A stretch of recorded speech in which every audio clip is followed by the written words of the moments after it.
Hello दोस्तों, आज हम बात करेंगे श्वसन के बारे में। तो श्वसन के बारे में हम यही बात करेंगे कि श्वसन किस लिए उपयोगी है और श्वसन एक प्राणी के लिए, एक मनुष्य के लिए किस प्रकार उपयोगी है। मनुष्य ही नहीं, हर एक लिविंग बीइंग के लिए यह किस प्रकार उपयोगी है, यही हम बात करेंगे इस वीडियो में। तो आइए बात करते हैं कि किस प्रकार यह हमारे जीवन में महत्वपूर्ण भूमिका निभाता है श्वसन। तो आइए बात करते हैं। तो श्वसन एक प्रकार की क्रिया है जिसमें हम सांस लेते हैं और कुछ क्रियाओं के तहत हमारे भोजन में जो होता है शरीर में वो विघटित होता रहता है, यानी कई टुकड़ों में टूटता रहता है। वह श्वसन के माध्यम से ही वो हमारे शरीर में टूटता रहता है और वह कुछ उत्सर्जन के माध्यम से वो चीज़ें निकलती हैं, जैसे कि कार्बन डाइऑक्साइड निकलता है और ऑक्सीजन हम अंदर लेते हैं। वह श्वसन के माध्यम से हम इस चीज़ों को कर पाते हैं। तो हम बता दें कि एक टाइम में जब हम कॉलेज जा रहे थे, तो कॉलेज जाते टाइम हमारी जो क्लास थी वो लेट हो गई थी। तो हमने सोचा कि दौड़ के जल्दी पहुंच जाए क्लास करने के लिए, ताकि हमें ज़्यादा से ज़्यादा टाइम मिल सके पढ़ने के लिए। तो हमने जैसे ही दौड़ना प्रारंभ किया तो 10 से 15 मिनट के बाद हमें जैसे ऐसा लगने लगा कि हमारी सांसें ज़्यादा तेज़ी से बढ़ने लगी, जैसे कि जो हम माइक्रो सेकेंड यानी 1/10 सेकेंड, या फिर मान लीजिए कि जो हम 1 सेकेंड, 2 सेकेंड, 3 सेकेंड के अंतर्गत हम सांसों को लेते हैं,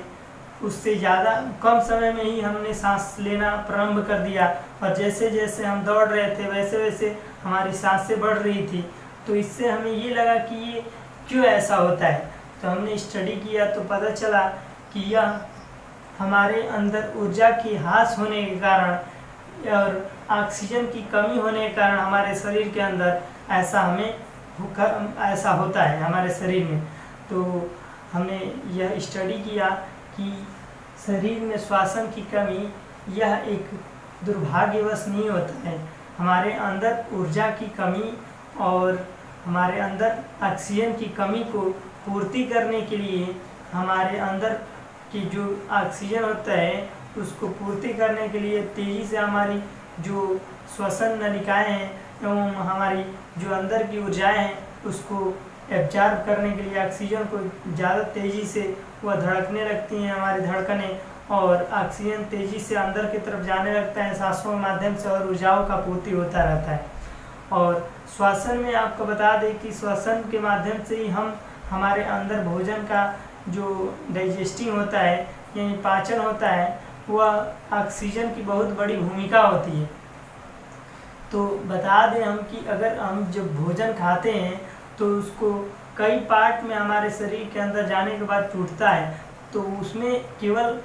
अम्ल की ही भूमिका नहीं रहती है, क्योंकि हमारे शरीर के अंदर भी कई प्रकार के अम्ल पाए जाते हैं, जिसके माध्यम से हमारे शरीर में जो भी भोजन हम खाते हैं तो वो विघटित होता है, यानी एक से अधिक भागों में वह भोजन टूटता है। अगर एक भाग हमारे शरीर में पहुंचता है कोई भोजन का टुकड़ा, तो वो कई भागों में टूट के हमारे शरीर के अंदर डाइजेस्टिंग होता है, यानी पचता है,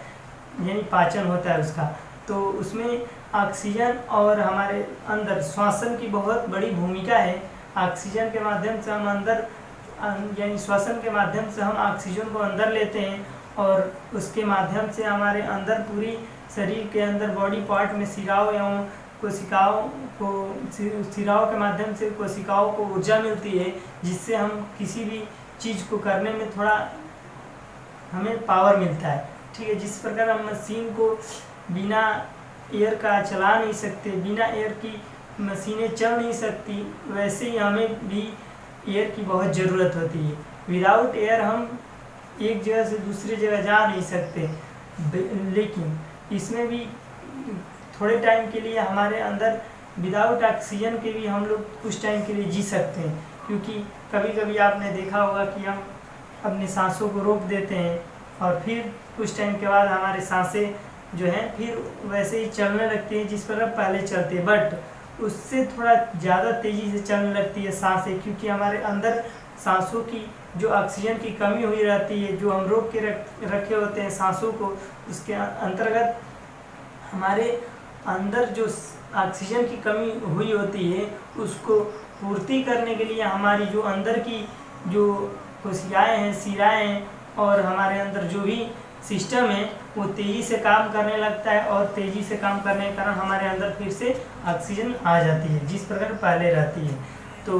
हमारे शरीर हर एक सिस्टम जो भी बना है वो एक निश्चित नियम तहत के अनुसार बना है। तो हमारा शरीर भी एक निश्चित नियम के तहत कार्य करता है, और उस नियम के तहत हमारे शरीर को बनाए रखना चाहिए और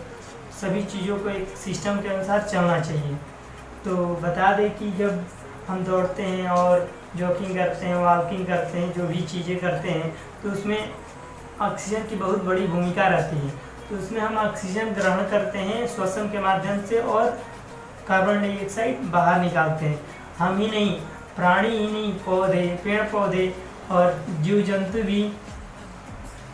ऑक्सीजन लेते हैं और कार्बन डाइऑक्साइड बाहर निकालते हैं। पत्तियों, जैसे कि पेड़ पौधों में पत्तियां सांस लेती हैं और अपने अंदर पूरे अपने पेड़ के अंदर पत्तियों के माध्यम से अपना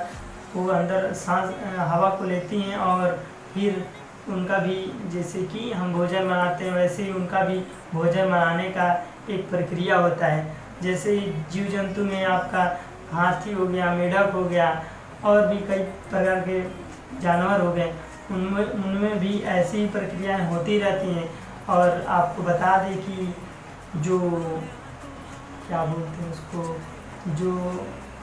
हम लोग मेढक की बात करें, इसमें मछली की बात करें तो मछली में गिल्स होता है, जिसके माध्यम से गिल्स के माध्यम से मछलियाँ सांस लेती हैं और वो बाहर निकालती हैं, अपने गिल्स के माध्यम से अपना सांसें लेके बाहर निकाल देती हैं चीज़ों को, जैसे कि अन्य मटेरियल को जो भी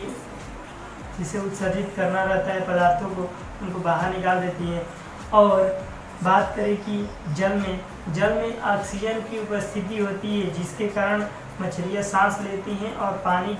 जो होता है वो पानी के अंदर ऑक्सीजन जो होता है ऑक्सीजन को ग्रहण कर लेती हैं मछलियाँ, और जो भी अन्य जो भी मटेरियल होता है जल के अंदर उसको बाहर निकाल देती हैं। जो भी उपयोगी रहता है वो अंदर ले लेती हैं और बाकी सब अपने गिल्स के माध्यम से बाहर निकाल देती हैं। और केचुआ हो गया आपका, और भी कई प्रकार के प्राणी हो गए, ये सभी में एक श्वसन क्रिया होती रहती है एक प्रक्रिया के तहत, जिस प्रकार हमारे अंदर होती है। तो आशा करते हैं कि इतना आपको वीडियो समझ में आया होगा, कुछ जानकारी आपको अच्छी लगी होगी। तो अगर आपको यह जानकारी अच्छी लगी है तो इस वीडियो को लाइक, शेयर, सब्सक्राइब जरूर करें, ताकि हम आगे ऐसी ही नई वीडियो लाने का प्रयास करेंगे। Thanks for watching my video.